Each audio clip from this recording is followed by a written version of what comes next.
A partir de este momento nos relajamos, nos olvidamos del trabajo, de las preocupaciones, de las deudas y el estrés. Y qué mejor que preparando un buen aperitivo. Ponga atención a esta receta. Juntamos 1 litro de entusiasmo, medio litro de picardía, 2 cucharadas de energía y una pizca de buen humor.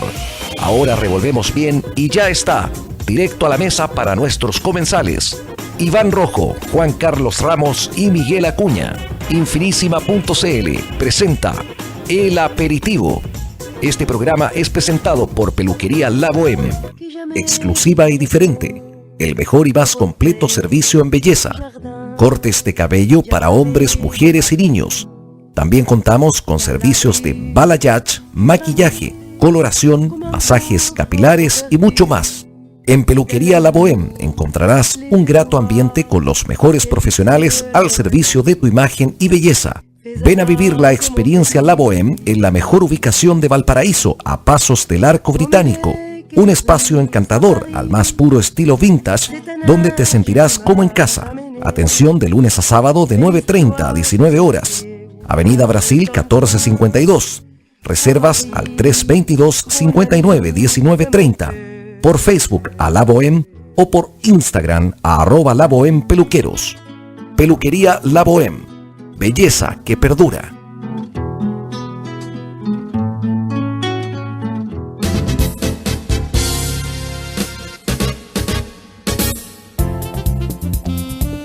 Hola, ¿qué tal mis queridos amigos de Radio Infinísima? Un nuevo capítulo de El Aperitivo que se transforma ya nuevamente en un clásico familiar. Oye, ¿Cómo estás, Iván? Miguel, creo que... ¿Cómo están? Bien, De ahí hablamos un poquito más porque hablar un poquito menos sería... Sí, ahí hay algo raro en ese discurso, ¿eh? Claro, hablaremos un poquito más. ¿Qué significa eso? ¿Hablar un poco más? Un poquito más. No, ni siquiera un poco, un poquito más. O sea, pero uno siempre habla más. Pues ya. Sí. Seguiste el discurso, hablaste más de lo que estaba hablando antes. Pues. Uno siempre habla más de la cuenta, compadre. Yo te digo, y por experiencia. Y ahí se aplica tu principio, ¿no? De que nunca hay que perder la oportunidad de quedarse callado. Sí, que a veces no lo aplico. Lo he dicho muchas veces y he tenido que dar disculpas públicas y privadas. Algo así tipo Katy Barriga o doctora Cordero. Sí, también. Sí. Pero quizás, no sé, las metidas de pata no han sido tan grandes. Es que la doctora Cordero, como que ella en algún momento se autorizó a decir lo que se le dé la gana. Claro. Y yo creo que no siempre tiene la razón. O sea, la gran mayoría. Cuando bastante clever y rápida. Sí, ¿no es cierto? Sí, por ejemplo, con las boletas, digamos, ¿ya? Rapidísima, ¿ya? Sí. Con el asunto de la licencia. De la licencia. Y Katy Barriga, ¿cómo era la cuestión que estaba con...? Hay dos temas respecto de la Katy Barriga. El primer tema que sucede con Sentamos la Cordero a la barriga porque hay un lío. Claro. Sí, obvio. Quizás el Cordero terminó en la barriga, no tengo ni idea, pero bueno, ese tema aparte. Bueno, volviendo al tema. El primer tema es las disculpas públicas que tuvo que dar la doctora Cordero en relación a una demanda que le hizo Katy Barriga. Ya. Uno de los concejales, que parece que es un tipo que no se alimenta muy bien porque es de apellido Delgadillo. Yo sé que yo lo busqué para ver si era delgado o gordo, porque ya quedé cansado. No, de hecho, bueno, el tipo es delgado. Sí. No recuerdo de a qué línea política pertenece, pero seguramente debe ser de oposición. Y demandó a la alcaldesa porque supuestamente ella lleva gente a los consejos para que no dejen hablar a los concejales de oposición.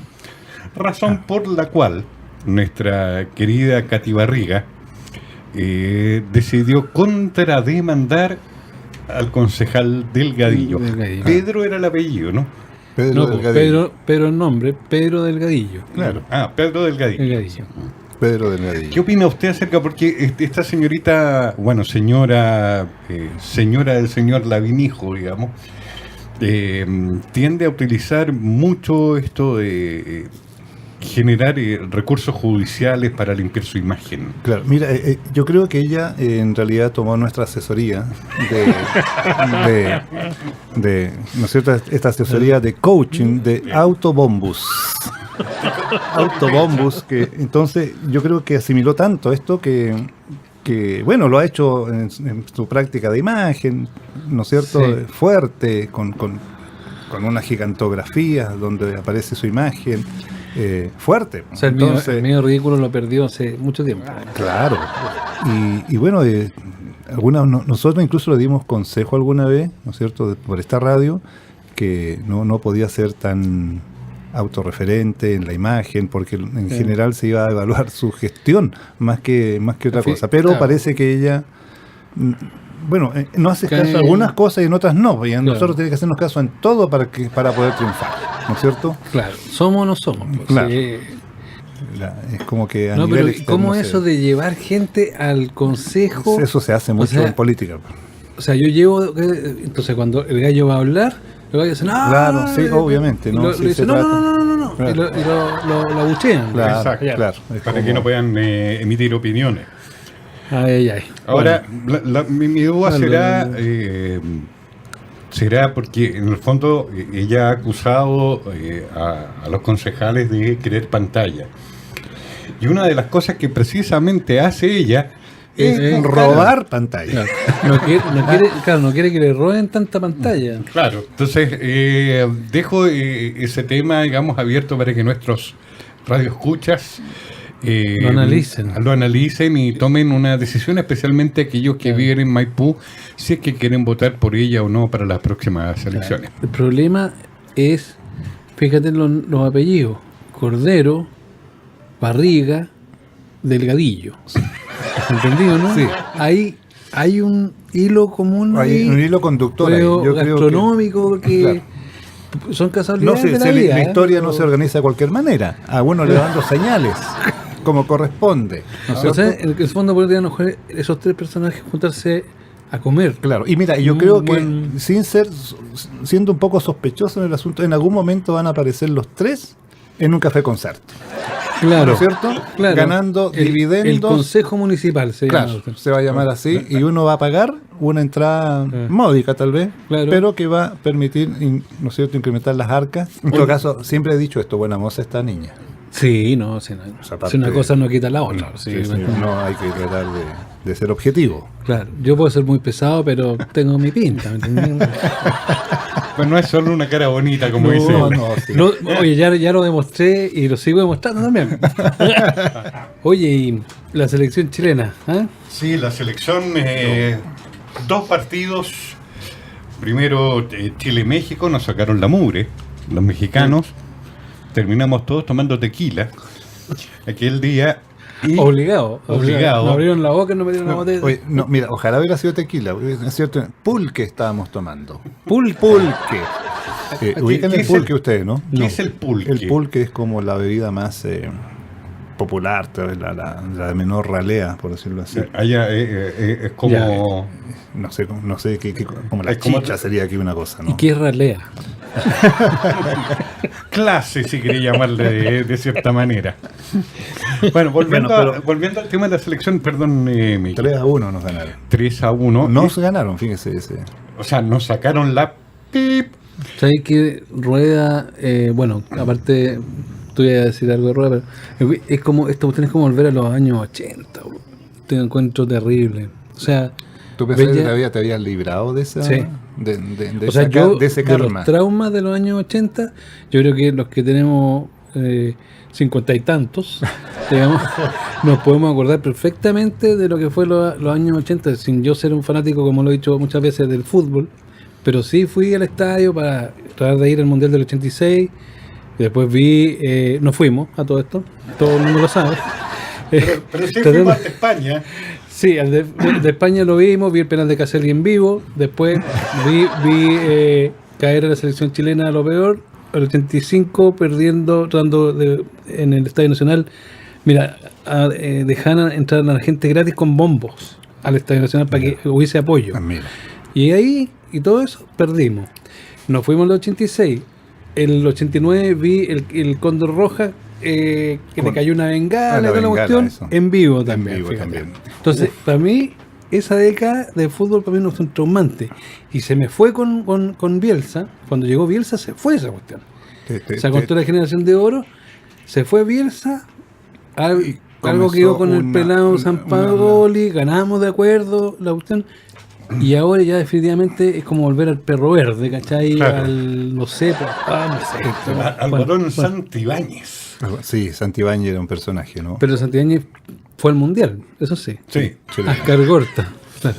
Bigotón, como le decía, Bigotón. que en paz descanse Bombalé. Después empató, ese con era mi Estados, trauma. después empató con Estados Unidos. No, la pero selección en forma- ese empate con Estados Unidos fue más cercano a una derrota porque Estados Unidos está muy lejos de ser una potencia en el fútbol. No, sí. ¿Cómo que no? Sí, ¿cómo es eso? Sí. Sí, o sea, no tiene nada de potencia en el fútbol, bueno, tampoco en la presidencia en la actualidad, pero bueno, ese tema aparte, lo conversaremos después acerca del señor Trump, pero no, Estados Unidos empatamos 1-1 y fue una vergüenza, porque el segundo tiempo no pasó nada. Oye, hablando de derrotados o no derrotados, ¿se acuerdan ustedes en aquella época, precisamente de los años 80, las cuales un gran empresario chileno le vendía bombas de racimo a la gente de Irán e Irak al mismo tiempo? Yo, mira, asocio esto además, no sé, una cosa rara pasa en mi mente, que asocio a la exportación de uvas que teníamos. Y ahí exportamos también racimos, pero de uvas, ¿ya?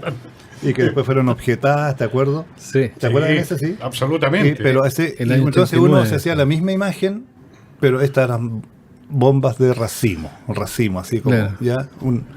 Y uno veía la destrucción que provocaban esas bombas, increíble, ¿no? Y nuestro amigo Cardón estaba ahí en ese tema. Sí, pues siempre fue cuestionado ese emprendimiento, digamos. Ya que, por decirlo de alguna forma. Emprendimiento con la muerte. ¿Cachai? Pero todos decían, pero que él me acuerdo que se defendía, él decía, yo fabrico bombas, pero quien las ocupe no es problema Claro, mío, o obvio. cómo las ocupe. Claro. Igual aquí cuando sea, el ejército se supo que vendía, ¿no es cierto?, armas a Yugoslavia en ese tiempo cuando Sí. estaba, ¿no es cierto?, la guerra ahí que estaba, esa guerra horrible que Bueno, fragmentó a ahora- Yugoslavia.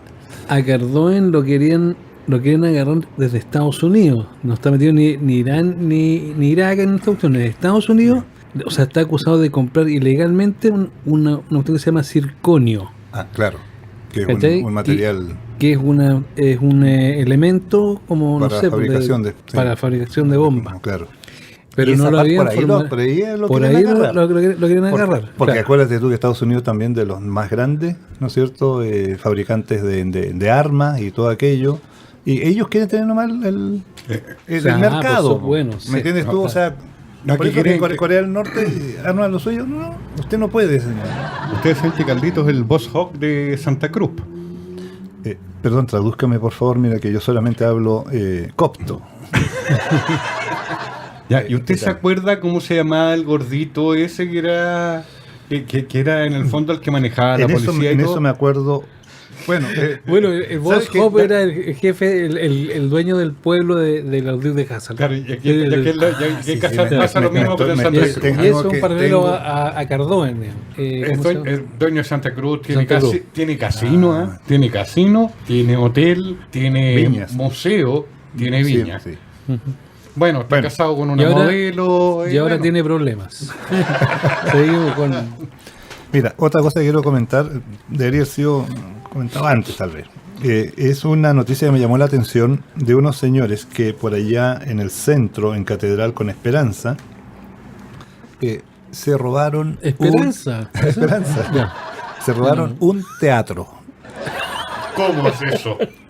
Eso, tú sabes que por ahí hay unas anécdotas que cuentan que los napolitanos se robaron un barco. se lo robaron. Ya, pero un barco es una cuestión que se mueve, ¿cachai? Pero cuando te robas hay un teatro. Claro, esto también, algo de eso, mire, es suspicaz nuestro amigo, no es con razón, no es solamente una cara bonita, como dice, no, tiene el talento innato Muchas gracias. de la búsqueda de la Muchas verdad. gracias. No, si gracias. el hombre tiene cerebro, No. si no es... No es solamente el envoltorio grande, Exacto. digamos, Y claro. por no decir cabezón. cabezón, digamos. No, mira, y se robaron un teatro estos malditos. Hicieron una minga con el Se lo tomaron. Algo de minga tiene. Oye, si todo va, menos mal que uno tiene. Bueno, ¿Cómo y sería? era lo siguiente, fíjate tú, tenían unos actores jóvenes, tenían un proyecto en que querían acercar el teatro a las personas que normalmente no asisten al teatro y se instalaban con un teatro móvil. Normalmente en ferias, ya. normalmente Ya. en lugares populares, ¿ya? Y era un teatro como muy pequeño, una especie así de casa rodante que ellos mismos lo armaron, con lo más probable que muy pocos espectadores, y es como que te pusieran en un carrito, te hacían subir al teatro, digamos, ¿no? Allí, como cuatro espectadores y actuando para ti, a lo mejor son más los que caben ahí, ¿no? Pero no más de eso como público. Cuatro espectadores de público. Claro, y te hacían unas obras teatrales cortas, con la Ya, aparición. pero este teatro, ya, ¿y Se qué lo, pasó? se lo robaron, lo llevaron unos señores, lo engancharon a una camioneta sin patente y ¡pum! Adiós proyecto. O sea, O sea, querían es como- acercarlo a otra gente. yo supongo que quieren acercar, ¿ya? ¿Y qué haces con un teatro? Porque si es que me robé, no sé, me robé una caja fuerte. Bueno, Claro. ahí vemos cómo la abrimos, ¿cierto? Claro, pero- Algo puede haber adentro. pero fíjate tú que- Pero me robé un teatro. O sea, eso es para no caer, uno podría decir de alguna manera que ellos también tienen una sensibilidad, tienen una sed. Ya. Fue un robo cultural. Obviamente. ¿ya? Pero hay que reconocer una cosa. Fueron tremendamente artistas para lograr ese robo. Tremendamente artistas. ¿Y qué ¿Qué le van a ellos hacer? y los que encabezaban esta compañía de ladrones, digamos, ¿quiénes eran? O sea, ladrones que nombre, en- apellido que en compañía- que era una compañía de, Y en, de asalto. en no sé. connivencia, ¿ya? No, con la pero- maldad, no, pero hay llevaron una cosa- adelante este hecho deleznable. Oye, vamos a nuestra super tanda comercial del aperitivo y ya volvemos con nuestro invitado estelar. Así ¿Les es. parece, muchachos? Vamos. Vamos. Un poquitito de paciencia. Un hombre se distingue por la ropa que usa, ternos a la medida de lo posible, ambos dos en perfecta combinación, camisas que se van en collera y todo lo necesario para destacarse en cualquier reunión social o de negocios. Encuéntrenos en Sacié con Cueva, Sastrería El Desastre, la sastrería del barrio, pero como la mejor del centro. La Penca la Italia, la mejor comida italiana. No deje de probar nuestra gran hazaña. Los mejores tombolinis. Canes han estado pulguientos. Visítenos en Kennedy con Avenida Mata, en pleno corazón del barrio Italia. ¡Ja, ja! La Penca la Italia. Asesorías Copy-Page. Nos preocupamos de lo más importante para usted, su imagen. Asesorías a políticos, empresarios, instituciones civiles, militares y religiosas. Ya lo sabe. Copy-Page, su verdadera imagen.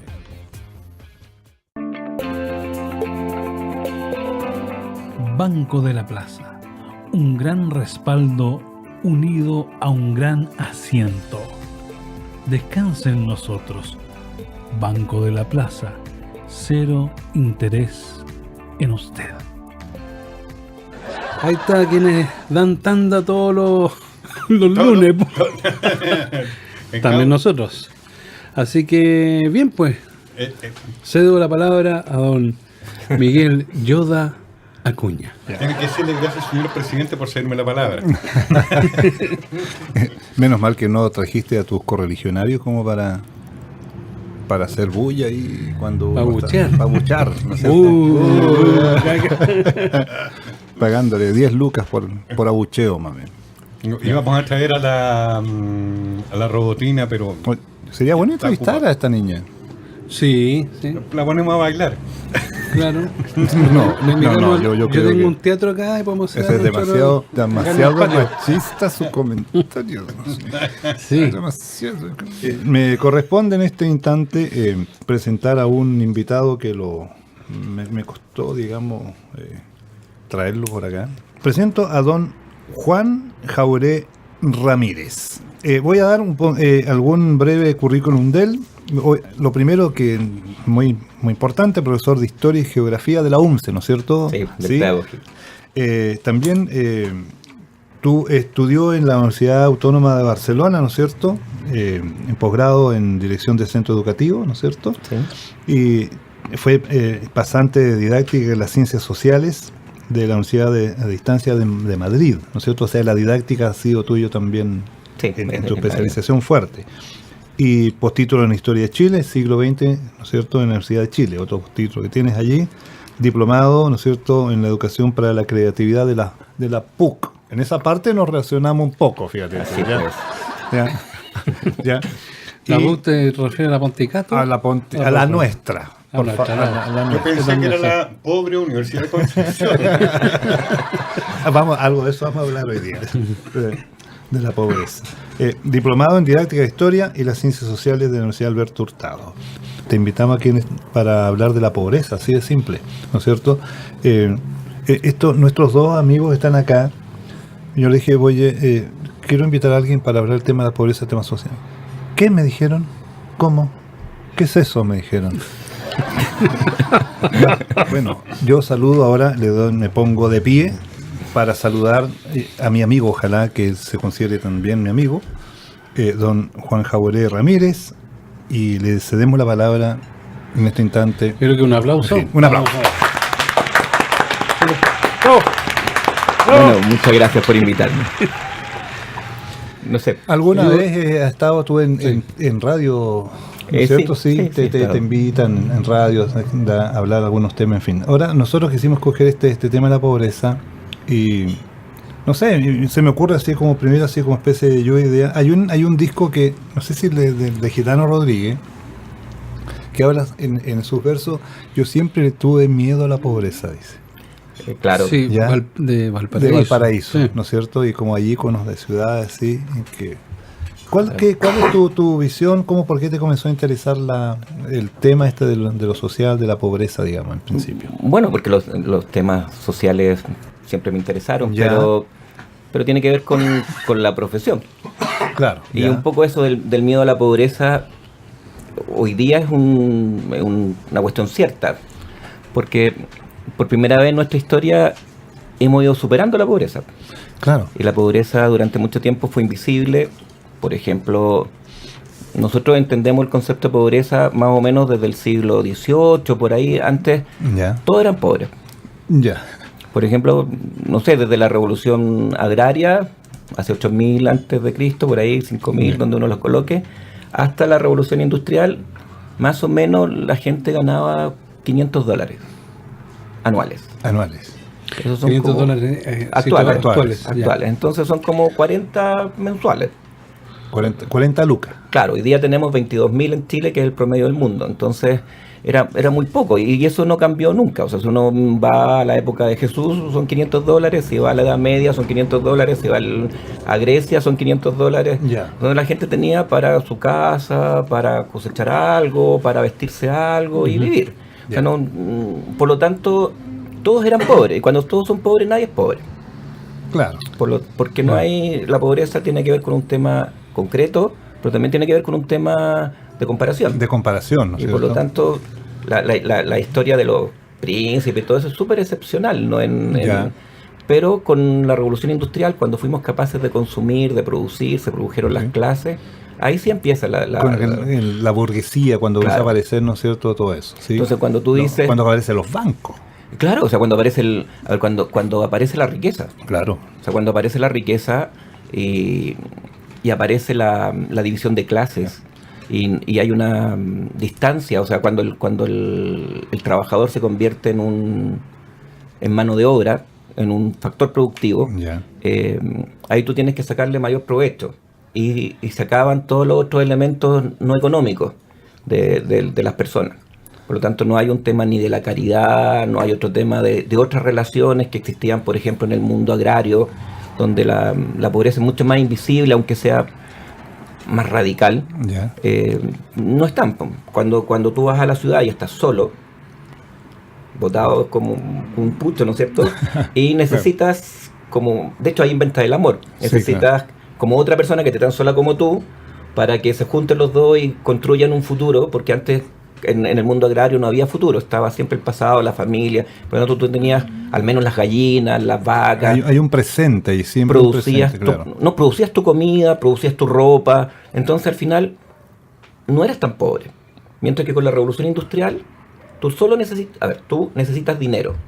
Y con ese dinero, tú compras lo que ya que no produces. Claro, porque claro. todo tu tiempo está trabajando en una máquina o no pudiendo trabajar. En un sistema creado por otro. Claro.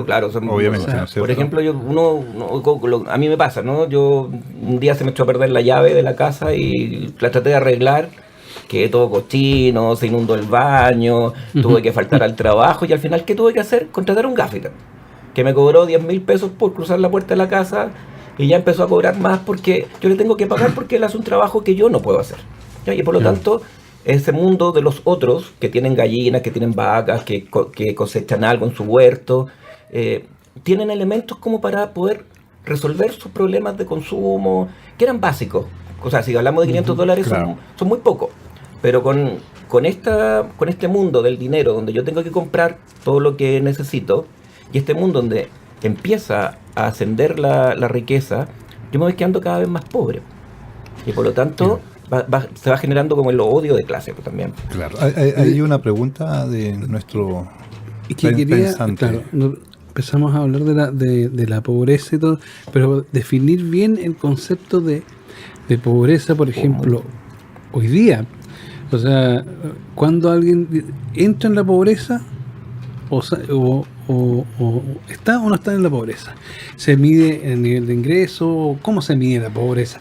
Esta persona es pobre y esta no es pobre. A ver, es buena la definición, porque son no pobres. O sea, eso Pobres y no pobres. no pobres. Claro que eso es importante porque no sabemos lo que es no pobre. ¿Ya? Ya, no, Es que a lo mejor Juan Carlos, como tiene tantos recursos, a lo mejor él no sabe que...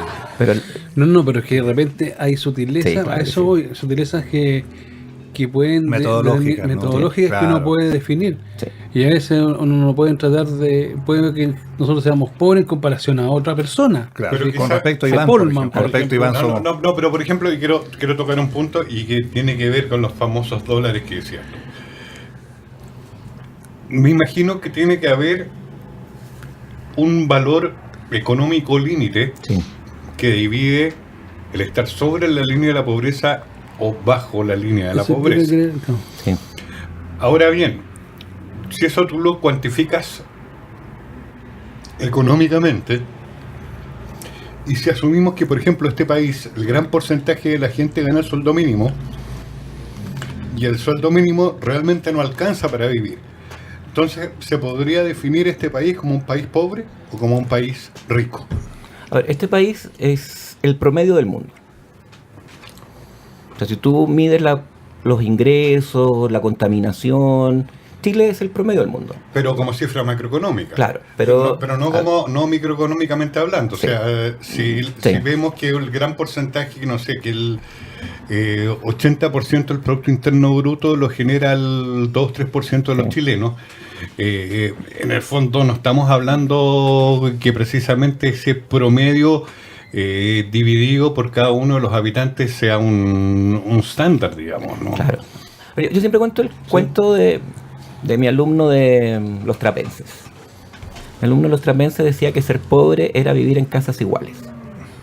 Ah, qué duro. Eso decía. O sea, quien vive en casa igual es pobre, independiente del costo de la casa. Ya. Él vivía en una casa desigual, una casa única, ¿no? Claro. Y por lo tanto, cuando su familia tuvo una crisis económica y se trasladó desde los trapenses hasta La Reina, y vivía en un departamento de 140 metros cuadrados, él se deprimió porque se empobreció. Porque efectivamente la pobreza es un concepto subjetivo. Perceptivamente Claro. relativo. Y tiene ¿no? que ver con la capacidad que tú tienes de cubrir tus necesidades importantes. ¿Ya? Pero Y eso, como base, perdón, sí. una pequeña acotación. Pero esas necesidades importantes son aquellas necesidades que son las básicas definidas por un sistema, o son aquellas que, bajo tu perspectiva o la perspectiva de cada uno, son las fundamentales. en general es subjetivo. Pero como hay que cuantificarlo y hay que medirlo y compararlo, lo que en Chile se usó durante mucho tiempo y en general en el mundo, se ocupaba la línea de la pobreza, que se llama pobreza monetaria, que es se mide tu ingreso autónomo y las transferencias, que es tu dinero que ganas con el salario, con la renta que puedas tener, ¿no es cierto? Y con las ayudas estatales. Y si cubrías 2 canastas básicas familiares, no eras pobre. ¿No? Si cubrías una canasta familiar, estabas en la extrema pobreza. Extrema pobreza. Por lo tanto, los indigentes no le alcanzaba para comer. Ya, el pobre le alcanzaba para comer, quizás pagar la micro, eso. Y por lo tanto, la línea de la pobreza se medía ahí. Y sobre eso, nosotros teníamos casi, en el año 88, teníamos casi la mitad de la población en una situación de pobreza. Pero lo que sucede es que se cambió la metodología, porque efectivamente tú podías ser no pobre. Podías ser no pobre y estar a 1.000 pesos de la canasta, o estar a 5.000 pesos de la canasta y seguir siendo pobre. Entonces hoy día se plantea una pobreza multidimensional, que se incluyó, por ejemplo, el acceso a la vivienda. Claro. No es lo mismo que tú vivas, que ganes, no sé, 300.000 pesos y no seas pobre, pero que vivas en La Pintana, en Quilicura, y te demores 2 horas en llegar a cualquier parte, que gastas 4 horas de tu vida en viajar. O no es lo mismo tampoco el acceso a la salud. A la salud. Una familia que gana, porque la mayoría en Chile gana en promedio 300.000 pesos. O sea, la mayoría gana 300.000 pesos y en promedio se ganan 500.000. Más o menos ese es el promedio de salarios, con todos los salarios, pero en la mayoría gana alrededor de 300.000. Entonces eso no te alcanza, eres pobre. Pero porque si se te pica una muela, la familia entra en crisis. O sea, si tiene que pagar 100.000 pesos, un tercio de su salario en una muela, hay que decir, hoy día, este mes tú te vas al dentista, en 2 meses más el otro hijo va al dentista, y por lo tanto se plantea el acceso a la salud. Y por eso hay todo hoy día una política de hacer acceso a la salud. Por ejemplo, en los liceos públicos hay dentistas gratuitos, que tiene que ver con disminuir esa pobreza multifuncional. Y la otra es el acceso a la educación, que es lo que se supone que te va a dar las oportunidades. Quien estudia es menos pobre, aunque gane, si tú tienes acceso a la vivienda, si tienes acceso a la salud, si tienes acceso a la educación y ganas 300.000 pesos, eres menos pobre que quizás quien gana 350.000, pero tiene que arrendar, tiene que viajar 2 horas, no tiene previsión hacia la salud, y ese tipo de cosas. Pero es muy complicado. De hecho, Magneff, un economista, Manfred Magneff, él plantea que la pobreza no se puede hablar de la pobreza, hay que hablar de las pobrezas. Porque la pobreza no solo depende de esos factores. La pobreza tiene que ver con cubrir tus necesidades, y las necesidades no son solamente tan estándar, ¿no? De ingreso, de acceso a la salud. Él plantea una red no me acuerdo cuántos cuadrículas son, pero son muchas, de situaciones que, por ejemplo, el ser, el estar, el acceso a la alimentación, a la recreación, y por lo tanto, si tú llenas esa cuadrícula, uno puede darse cuenta que ahí hay ejercicios. O sea, él tiene un ejercicio bien famoso que coloca sociólogos y trabajadores sociales bolivianos a hacer el mismo ejercicio, y trabajadores sociales y sociólogos de Inglaterra, ¿ya? Y llenar esta cuadrícula de acceso al abrigo, de compañía, de comunicación. Y resultó que en Bolivia la pobreza era una pobreza material. pero en Inglaterra era la soledad. Ya. Por lo tanto, Como con los países a veces más desarrollados, En fondo hay más pobreza. hay una pobreza que es como, ¿cómo lo podría pensar? Como espiritual, por decirlo así. Y No sé cómo decirlo. y de abandono. De abandono. No, porque tú miras, por ejemplo, un pobre alemán, no es pobre para nuestros cánones. Es un pobre que va al médico, es un pobre que llega a un departamento, Claro, que tiene un tiene acceso a vehículo, muchas pero está abandonado. O sea, un tipo absolutamente solo. Claro, y por lo tanto ese tipo no puede cubrir sus necesidades, que tiene que ver con, porque nuestras necesidades, a ver, lo que Magnef dice que nuestras necesidades no son muchas, lo que son muchas las formas de satisfacerlas. Tu necesidad es comer. Si comes papas fritas, comes carne, comes, no sé, soya, O un yogur. lo que sea, esas son tus formas, son tus satisfactores, ¿ya? Y por lo tanto eso es lo que es la cultura, las formas que satisfacemos nuestras necesidades. Ahora te hago una consulta, porque también las visiones tienen mucho que ver con los sistemas políticos económicos que se plantean en su momento. Y nosotros como sociedad tenemos normalmente un montón de necesidades que son necesidades generadas o creadas para poder satisfacer no solamente cosas personales, sino que cosas respecto al resto de las personas de la sociedad. ¿Hasta qué punto esas necesidades creadas son parte o no parte de ser catalogados como símbolo de pobreza o no de pobreza? En un sistema neoliberal como el que vivimos, de consumo y de acceso al crédito, que ese es el gran gatillante de los sectores que no tienen acceso al dinero, que es adelantar, ¿no es cierto?, tu dinero y endeudarte. Y por lo tanto, lo que sucede es que como la planificación económica la hacen las empresas, porque alguien planifica la economía y las empresas a través de la competencia, y por lo tanto generan sobreproducción. Uh-huh. Y esa sobreproducción se la tienen que vender a alguien, y la venden a través del crédito. O sea, yo para el Día de la Madre, ¿no es cierto?, te venden el alicate para la mamá, la ropa interior para la mamá. O sea, cuando uno va por la calle, yo que viajo por huérfano, y le venden ropa interior que no le cabría a mi mamá, me venden otra mamá, ¿no es cierto? Claro. Ripley me vende la ropa para mi mamá, después otra tienda me vende el perfume para mi mamá. Todos me quieren vender algo para mi mamá y yo quiero ir a ver a mi mamá. Hay unas flores luminosas que son para la mamá. Lo que Magnef nos dice, ¿no es cierto? Tú quieres ir a ver a tu mamá, pero el mercado lo que quiere es que yo le compre regalo a mi mamá, la lleve a comer. ¿Por qué? Porque sobreproduce.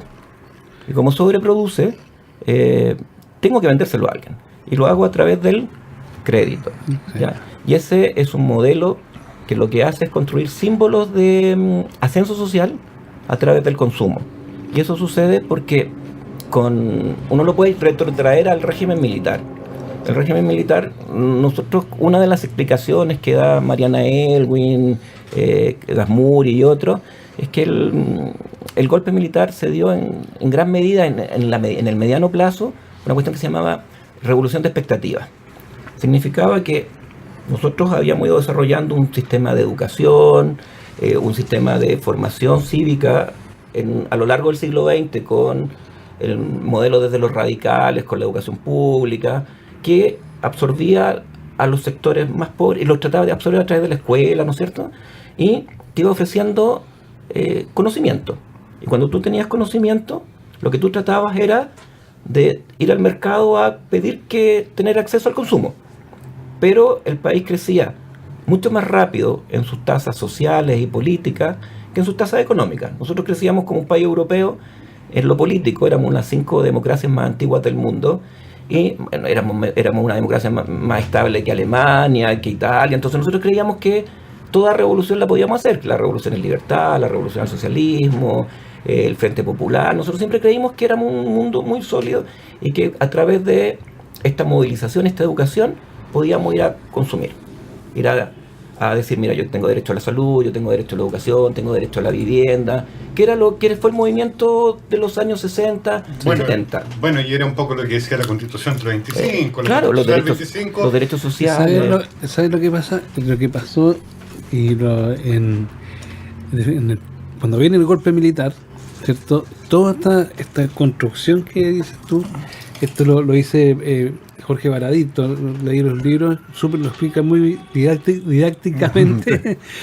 Lo que hicieron fue debilitar al Estado. Por supuesto. ¿Cachai? Repartir Que el Estado benefactor, a fin de cuentas, ¿no? Claro, a eso iba. Antes, si bien había harta pobreza, la gente tenía dónde acudir.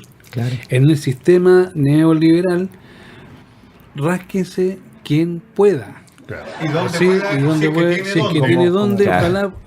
Y puede. ojalá, si no tenéis, yo te presto. ¿Te fijas? Claro. Pues tenéis que pagarme, no sé. Si no me pagáis, las penas del infierno. Y es terrible. Y la pregunta que te quería hacer: Chile fue superando la pobreza durante el siglo XX en una forma media bien lenta, creo yo, Sí. ¿cierto? Y Fue ¿qué superando pasa? eso, pero también fue enriqueciendo. Sí, es el sí, tema. enriqueciendo el Estado, sí, po. No, espérate, en algún momento en la historia de Chile comienza un enriquecimiento inevitable de los grupos económicos. Pero eso absolutamente después del claro. 12 de septiembre de 73 para adelante, Sí. para ser más Sí, exacto. sí. Sí, bueno, antes hubo unos intentos, El bueno, 11 sabemos. estaba la embarrada, no había tiempo de pensar en esa cuestión. O sea, de hecho, ni siquiera se pensó ese día, se pensó antes. Sí, claro. Estaba pensado de antes. Bueno, pero perdona Bueno, que te interrumpa con tu... Y bueno, Chile se preocupaba mucho de la vivienda social, si no me equivoco. Leí otro libro que se llama El despojo de la Villa San Luis de acá en Las Condes. Qué terrible, terrible. Bueno, todo eso era, acá, por ejemplo, en Las Condes existían campamentos Claro. a la orilla del Mapocho, Claro. con gente a pata pelada, y todo eso fueron erradicados acá a Las Condes, a la Villa San Luis, y después de ahí fueron sacados a pata limpia, a punta de- pata limpia, a punta de, incluso de cañones. y tirados hacia la periferia. Y en el gobierno de Pinochet se genera como como un cordón de pobreza en los extremos de Santiago, ¿no? Claro. ¿O es, Sí. es así o me Sí. equivoco? No, exactamente, sí, es la política de erradicación. Claro, la pobreza durante el siglo XX se fue superando lentamente. Ujú. De hecho, si uno mira, este país era pobre. O sea, si uno lo mira, era pobre pero digno, uno podría decir. Pobre pero democrático. Por decirlo de alguna manera, no sé cómo decirlo. Por ejemplo, uno tiene indicadores objetivos. Por ejemplo, en este país no se llenaban los vertederos. Significa que no consumíamos cosas que votábamos. ¿Ya? Ya. Entonces, no habían hecho objetivos, todos conocimos a un tuerto, a un cojo. Había gente que no se sanaba. Pero nosotros lo que vamos a encontrar es que los años 50, 40, 50 son un crecimiento expansivo de los sectores más pobres, porque se produce la migración campo-ciudad. Claro. Ah, perfecto. Y el país no puede absorber, que este es el drama. Hay varios historiadores que plantean que esta es una de las razones de crisis en Chile, que la migración campo-ciudad y la aparición de los pobres descampesinados, Ya. el país no los puede absorber. Y ahí se nos llena el San Juan de la Guada. De hecho, 1/3 de la población de Santiago vive en campamentos. O sea, hoy día serían 2 millones de personas viviendo en campamentos. Claro. Y la mitad no tiene casa. Claro. O sea, el otro 20% arrienda. Y si ustedes nos vamos al pasado, vamos a ver el drama de los movimientos de arrendatarios, que hay huelgas de arrendatarios, porque el problema de la vivienda es muy grave. Y de hecho, la primera vivienda social que hace el Estado se debe a un hecho concreto que es telúrico. El terremoto en 1906 deja a Valparaíso, Santiago en el suelo.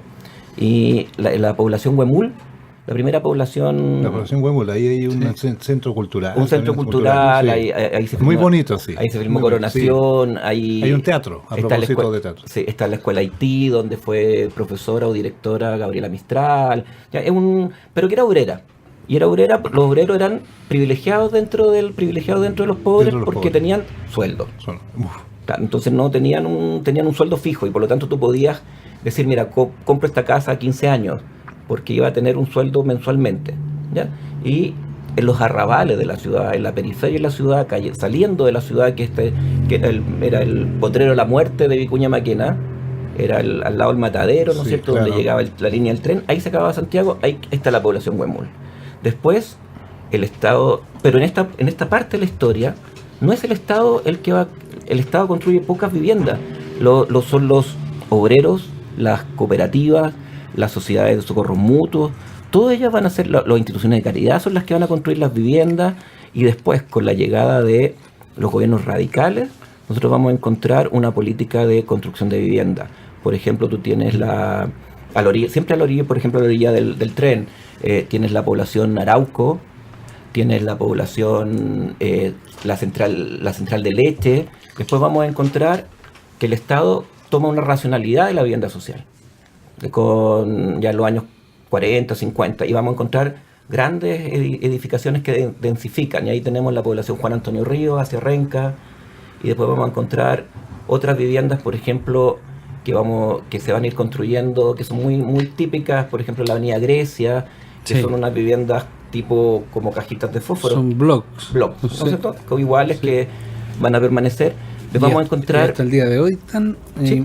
algunas nosotros las vemos siempre, y algunas las han ido remodelando, se ven maravillosas. Pero ¿cómo está construida? Bueno, estamos cayendo en un tema así ya de construcción y arquitectura, pero si bien tenían mucha personalidad, yo no podría decir que esos edificios son arquitectónicamente pobres, son bastante dignos y siguen en pie y claro, muy bien construidos. Claro, De porque diseño muy Porque interesante. la política era de construcción de vivienda social, era Pero- lo primero. pero digna. Digna. O sea, Para para algo bien el hecho. ser humano, sí. Lo que pasa es que el régimen militar no construye vivienda, construye soluciones habitacionales, que no es lo mismo, construye media casa. Chubi, las casas Chubi. Claro, porque te construyen una casa con la mitad de la plata. Y por lo tanto, o te construyen una casa que se va a caer, o te construyen una casa donde no cabes, o te construyen lo que construían, unas casetas sanitarias, ¿no es cierto?, un baño, una cocina, y que la gente terminara de construirla. La vivienda social, esta vivienda digna, sólida de los radicales, se va a ver presionada por un movimiento que es cuando llega el gobierno de Ibáñez del Campo. Ibáñez del Campo, en su segundo gobierno, fue muy errático. Llega como un gobierno populista que iba a hacer, no sé, pulcro, iba a barrer con toda esta demagogia, y termina siendo un gobierno liberal. Pero él no toma políticas significativas, y la explosión de pobres se desemboca en las tomas de terreno. Claro. Y a fines de los 50, fines de los 50 es sumamente importante. Viene el terremoto del 60, que hace que los jóvenes universitarios tomen contacto con la pobreza, con la miseria del sur. Y a fines de los 50 se produce la gran toma de terreno de La Victoria, que Claro. es una toma de terreno extremadamente significativa porque transgrede el derecho a propiedad, pero superpone el derecho a la vivienda. Claro. Y hay una corriente política que estaba acorde con los tiempos, el socialismo, Claro. el humanismo cristiano, Claro, ese es fuerte, esta iglesia para los pobres, esta iglesia con los pobres, hay toda una red, ¿no es cierto?, de solidaridad con el mundo de la Victoria. Ustedes van a ver, por ejemplo, la Iglesia Católica con la Universidad Católica, van a hacer documentales para que la gente ayude a la población de la Victoria, y los tratan como pobladores, como gente que se dignifica a través de la vivienda. Bueno, con la aparición de las tomas de terreno, que la primera de los 50 y los principios de los 60 son tomas de terreno de gente sin casa. Y eso obliga al gobierno de Alessandri a tomar una política habitacional, que es se llama política habitacional 1. Con Frey se vuelve al modelo de la racionalidad, pero se aplica la idea de la participación, que está todo el tema de la operación sitio, que ahí tiene más que ver con un tema que es como superar la pobreza subjetiva. La pregunta es, si en aquella época un hacendado ganaba 2.000 veces el sueldo de un peón, los dueños de empresas a esta altura, yo debo suponer que ganan más de las 2.000 veces que el sueldo mínimo. Claro. Entonces, en realidad, ¿somos un país más rico o, comparativamente hablando a cómo eran las cosas en aquella época, somos un país más pobre? Yo creo que somos un país más rico.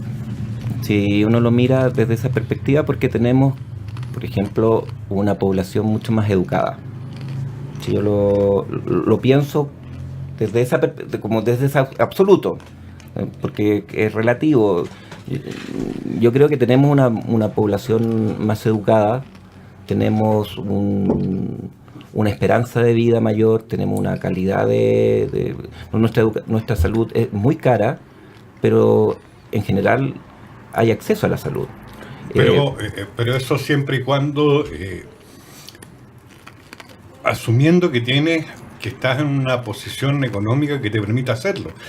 Porque hay, y esto voy a hacer el comentario respecto de algo que me tocó ver hoy día en las noticias. Un pequeño reportaje respecto de las ambulancias.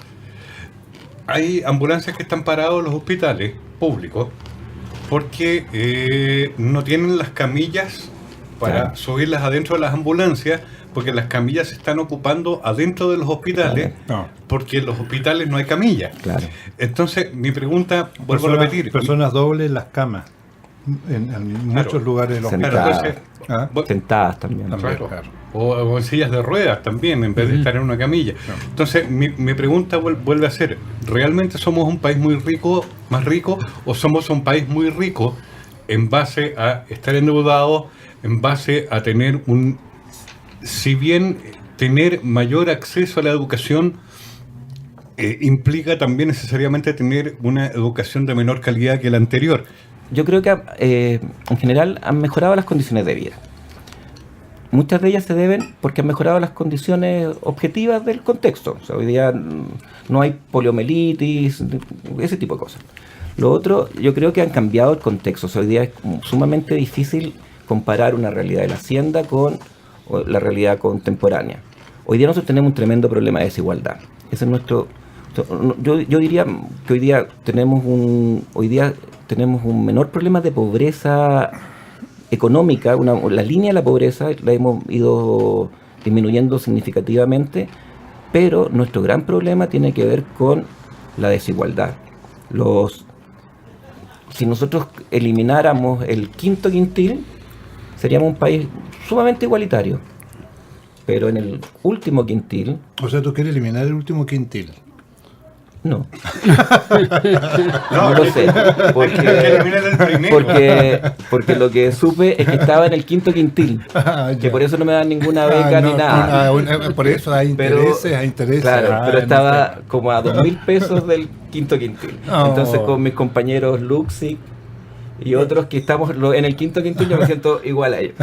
Pero si dividimos ese quinto quintil, lo vamos dividiendo en dos deciles, o sea, la diferencia es abismante. Y si dividimos ese decil, y al final el problema está en el último, en el 1, el 2%, que ganan cifras estratosféricas respecto de los otros. Y eso hace que tú, teniendo tus necesidades no sé, cubierta de alguna manera, ¿no? A ver, sí. uno sale de su casa, no sé, una persona de clase media sale de su casa con un refrigerador con comida, con un ropero con ropa, con una tarjeta VIP que puede pasar y siente más o menos resuelto muchos de esos problemas. Tiene una familia, no sé, está sano, pero es cosa que tú entres al mall y te sientes un miserable. Pero obvio. Sí. Porque te van a construir una serie y lo que va sucediendo entonces es que vamos construyendo sociedades extremadamente segregadas, la pobreza de la ciudad, un poco como lo que se decía delante, ¿no es cierto? Esto de tirar a los pobres a los arrabales, lo que hace es que tú tengas muchas ciudades que por desigualdad obviamente somos muchísimo más pobres que en la hacienda. Nuestra ciudad genera no solo pobreza, aunque sea una pobreza menos dramática en lo económica, sí, pero sí, por ejemplo, en la percepción del otro. Le tenemos miedo a la pobreza, no la conocemos.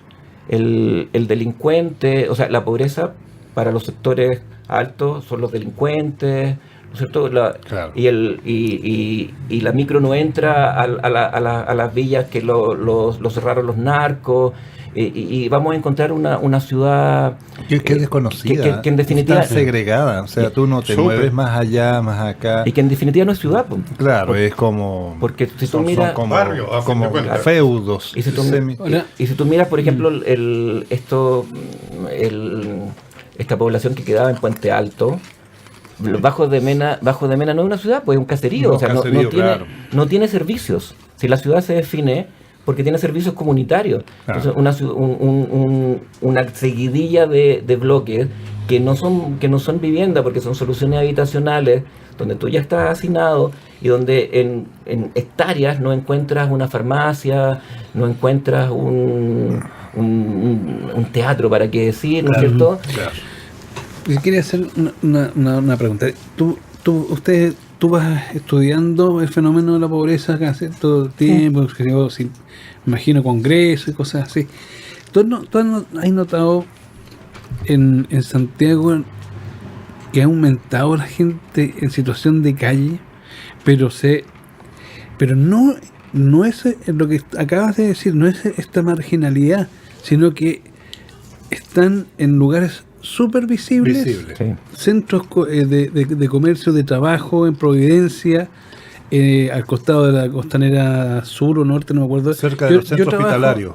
Claro, afuera de la posta está lleno. Yo trabajo en Ambiente Pastene con Andrés Bello, de ahí veo la autopista y al frente hay gente que está en situación de calle, por el parque Balmaceda para abajo, millones, muchos. ¿Se ha estudiado eso? ¿Se ha visto? Sí. ¿Qué pasa ahí? Claro, ahí... ¿Quiénes son? ¿Esos son chilenos? ¿Son inmigrantes? ¿Hay de todo? A ver, ahí el Hogar de Cristo ha hecho un trabajo bien interesante en el tema.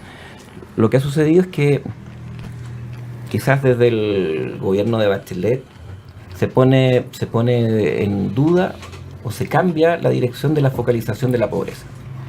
Durante del 90 al 2010 se focalizó la política social.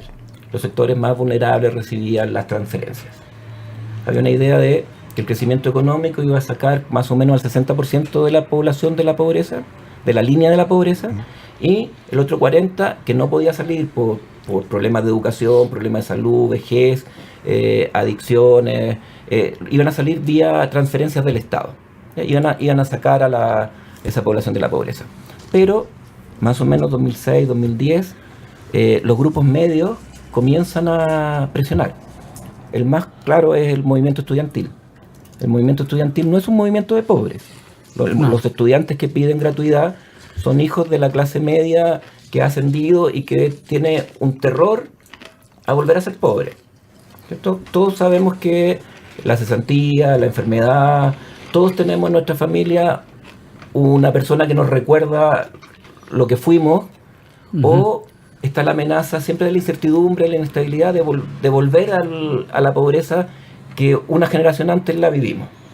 Que hoy día, ¿no es cierto?, vía lo que decíamos, endeudamiento, trabajo, mucho trabajo, ¿no es cierto?, la familia entera trabaja, pero logra, ¿no es cierto?, cierto estatus, cierto nivel, la vivienda, el automóvil, no sé, poder viajar, esa clase media que le tiene miedo, quiere estudiar en la universidad y no quiere la paradoja de la abundancia, que es que cuando yo llego, un poco lo que tú decías, que la calidad, claro, porque hay una paradoja de la abundancia, que es que cuando los pobres llegan a tocar los símbolos de estatus, desaparece el estatus, ¿cierto? Yo llego a la universidad, pero como llega 1 millón a la universidad no vale nada. Antes llegué al liceo, no valió nada. Ahora tengo que hacer un posgrado en el extranjero para que valga algo, porque todos llegan. Pero va a terminar lo de las personas sin casa. Entonces lo que sucedió fue que como los recursos se empezaron a distribuir en los otros sectores que tienen que ver con la gratuidad de la educación, con el auge y otro tipo de políticas que tienden a ser más universales, claro, que es lo que demandan los sectores medios, la focalización se desdibujó y aumentó la gente en situación de calle, y además tenemos que entenderlo con una explosión de la burbuja inmobiliaria que hace que el arriendo, el acceso a la vivienda sea carísimo. Y por lo tanto hay personas que no pueden tener vivienda, porque muchos de ellos están por droga, muchos mueren de angustia, por ejemplo el tema del alcoholismo, que tienen todos ellos una forma de resolverlo. Hay paquetitos de vino y cuestiones muy baratos como para que lo puedan tomar, porque si tú dejas de tomar te mueres. Y a mí me contaba un señor en una casa de acogida que su drama fue que él se hizo caca y él sentía que se había denigrado tanto, que le habían pegado y se había hecho caca. Entonces él me decía, yo en ese minuto me vine para acá. Me dijo, yo ya no tengo que salir de aquí porque no... O sea, ¿qué más me espera? Estando en esos hogares de acogida. La experiencia de la vida en la calle es dramática, en la violencia con la que los roban, o sea, los despojan. Claro, sistemáticamente de sus cosas. Es otro mundo, el mundo sí. salvaje, ¿no es cierto?, de la calle, que uno claro. lo desconoce, obviamente. O sea, ¿no? es casi como estarían más seguros durmiendo en el árbol. ¿Te claro. fijas? Sí, claro. Como duermen los animales en la selva, algunos que sean los leones, suben en el árbol para evitar los predadores. Claro. Aquí sería lo mismo. Bueno. Qué terrible. Yo encuentro... O sea, uno siempre ha visto gente en la calle, pero desde el día... O sea, toda esta semana venía pensando en esa cuestión. ¿Qué cosas hay detrás de esa... de dormir en la calle, estar en la calle vulnerable a cualquier cosa que te pueda pasar? O sea, a cualquiera. Los neonazis, los homofóbicos, claro. La gente que... yo creo que te aseguro que tenés gallos locos que odian a la gente pobre. Claro. Te lo aseguro. O sea, hay un dicho que a veces se lo ponía yo para tratar de adentrarse en los fenómenos, por ejemplo, como la pobreza. Entonces le ponía yo como ciertas verdades que a veces se dicen en forma muy suelta del cuerpo. Como por ejemplo, si es verdadero o falso, lo siguiente afirmación. Los pobres son pobres porque son flojos. Afirmación, ¿no es cierto?, que tú la escuchas, sí. Entonces, en la pizarra. Yo, cuando hacía lógica de repente, o algo así de epistemología, para tratar de analizar qué hay detrás de esa frase, ¿no es cierto? Entonces hay como todo un trasfondo que tiene que ver con ya una solución ¿no es cierto?, ante un fenómeno social, ante personas como uno, pero que te dan ¿no es cierto?, una afirmación que es una verdad absoluta. Entonces, acabó en el fondo lo que dice esa frase no es culpa mía. Exacto, en una forma no es culpa mía que existan este tipo de personas. Y yo creo que es culpa de todos. Yo hice clase en un colegio de personas que venían recién llegando a una clase media acomodada. Un colegio particular, donde me decían eso, que los pobres son pobres porque son flojos. Entonces yo les decía que sus papás eran flojos y drogadictos. Un poco eso era la idea, de los flojos, borrachos. Yo le decía que sus papás eran medio flojos nomás. O solo se emborrachaban y se drogaban del jueves en adelante. Porque como no eran ricas, como eran de clase media, es decir, los pobres son flojos toda la semana. Sus papás serían flojos la mitad de la semana, claro. Y serían drogadictos la mitad de la semana. Claro. Y además los ricos serían modelo de virtud. O sea, cuando uno va en un avión y va a la primera clase, uno va viendo a las personas en esa primera clase que están leyendo, ¿no es cierto? Que están...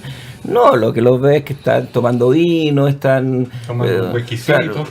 La única diferencia con el resto es que unos tienen más oportunidades, han tenido más redes, las personas que los pudieron ubicar en un trabajo...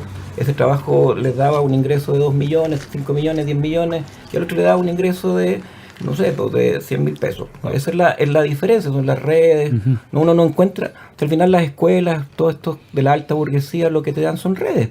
Nosotros tenemos graves problemas que no hemos resuelto. Claro. Y si bien es cierto, en una situación donde efectivamente el modelo que nosotros construimos es un modelo en base no a derechos sociales, sino a capacidad de consumo individual, en una crisis nosotros estamos a merced del mercado.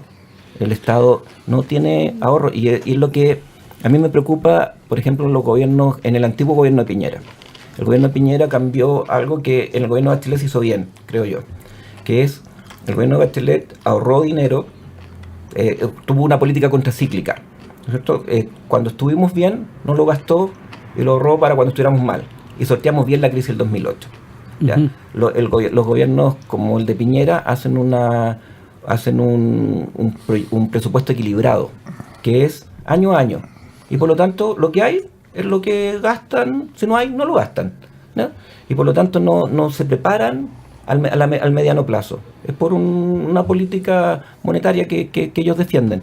Y por lo tanto eso hace que efectivamente cuando estemos bien podamos gozar más de los beneficios, pero no hay capacidad de reacción cuando vengan las crisis. Entonces, a mí me problema peligroso. El asumir estas políticas no contracíclicas que uno ve también en este gobierno.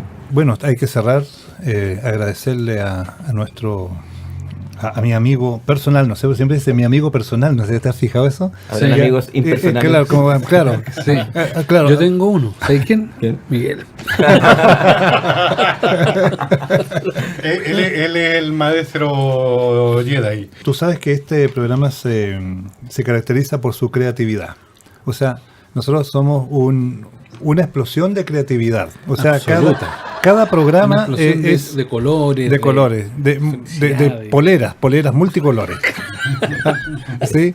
Esa polera. Claro, Jar, por ejemplo, nuestro querido artista plástico, queda Ya. chico frente a la pirotecnia nuestra, ¿no es cierto? Pero por supuesto. ¿No es cierto? Estamos a otro nivel de la radiofonía. O sea, Y nunca de la nunca la psicofonía radio- también. Psicofonía también Nunca la psicofonía ni la radiofonía se atrevió a se tanto. atrevió a tanto. Bueno, que este programa ha tenido un tremendo éxito. Familiar. Familiar, sí. Bueno, Siempre es bueno estar en familia. estos son materiales didácticos. Los invitados que han venido acá han solicitado la grabación, ¿no es cierto?, para después redituar, ¿no es cierto?, y salir de la pobreza. O sea, han solicitado el material para demostrar que así no se hacen las cosas. Bueno, finalizando el programa, hay una temática, hay una metodología inventada, ¿no es cierto?, por nuestro amigo Juan Carlos Ramos. Muchas gracias. Que ya lo venimos dejando. Bueno, él tomó desde los egipcios para adelante, ya, desde los mesopotámicos, ya, hizo un estudio profundo, llegó hasta Lacan, hizo una síntesis allí y ha creado el asociacionismo libertino, que es una metodología que en este instante va a ser sometido probado en todas las epistemologías sociales, ¿ya? Exactamente. Y va a ser sometido a nuestro amigo Juan Jauré Ramírez. Esto yo me atrevería a decir que es clímax, ¿ah? Es el clímax del programa, ¿o no? Sí. Gracias. No, mira, esto es súper creativo. No lo has visto nunca antes. Siempre lo presento igual y da risa, pero a ti parece que no. No, no te digo risa. Lo que acabo de decir, no. Bueno, esto no termina nunca. Yo voy a decir un término y tú me vas a responder con otro inmediato que se te venga a la cabeza. ¿Ya? Bueno. Es un juego bastante original. Pero Yo pensé hacer una peligroso también, tómbola. ¿no? ¿Ah? Peligroso No se puede meter en también, problemas. pues, Se puede meter en problemas. Yo había pensado hacer una tómbola. ¿Ustedes conocen lo que es una tómbola o no? Tampoco, ¿viste? Que soy creativo yo. Ya, vamos. Ya, a la 1, a las 2 y a las 3. Casa, Auto, dinero, deuda, canasta, fruta, que no se note, pobreza. toma. Ay. Lo peor. ¿Cómo? Lo peor. Cachito, De goma. igualdad, Un sueño. millonario, Ay, que muy pocos. situación, De calle. de calle, Terrible. gracias Y el forastero. por Por todo. venir. Gracias, Juan Javier. A ustedes. Un gran aplauso para Juan Jauregui, que ha sido nuestro invitado. ¿Quiere usted terminar, don Miki, cerrar Bueno, el sí, programa? agradecerle el tiempo a don Juan Jauré, que tiene múltiples funciones. Yo ya les dije, las principales obviamente son familiares, de padre, acciones también ahí, digamos, a nivel de, parece que de comunidad de base, yo supongo. Y dentro de las funciones, perdón, Miki, mañana se funciones presentan administrativas. Pensaba, perdón, Miki, sí. Pensé que dentro de las funciones se iba a presentar en el teatro ese que robaron. Claro. Claro.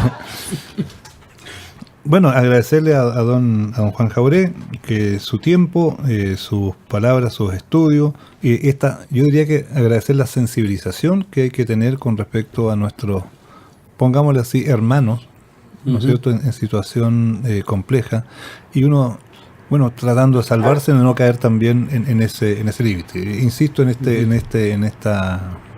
en Valparaíso, este disco del Gitano Rodríguez, que siempre tenemos miedo a la pobreza. Y una de las maneras en que podemos exorcizar aquello precisamente son este tipo de programas. Sí. Mira, antes de terminar, a mí me gustaría decir que la pobreza es un invento. La pobreza no es natural, la pobreza se crea en un sistema económico, y que las personas que viven en situación de pobreza no lo son, los dejan ahí. Yeah. Y que hay muchos elementos y muchas condiciones que todos tenemos para no serlo. Y uno de esos es la cooperación, la colaboración, el no olvidarse que somos todos parte de una comunidad y que es una responsabilidad de todos, porque la pobreza no es natural. La pobreza es una condición creada por los que tienen mucho más y que dejan a otros fuera. Podemos tener sistemas en que todos quepamos y que se pueden construir. Vivimos en una sociedad que no va a tener trabajo en el futuro, y tenemos que empezar a pensar cómo construimos una nueva forma de vida que no cree pobres, que cree gente que tenga una vida digna y todos tengamos una vida decente y lo mínimo y suficiente para poder vivir. Ya, gracias por esas palabras. Buen aplauso. Les escuchamos entonces el próximo lunes, ¿cierto, Iván? El próximo lunes. Bueno, Adiós. Chao a todos. Chao, chao. Bye, bye.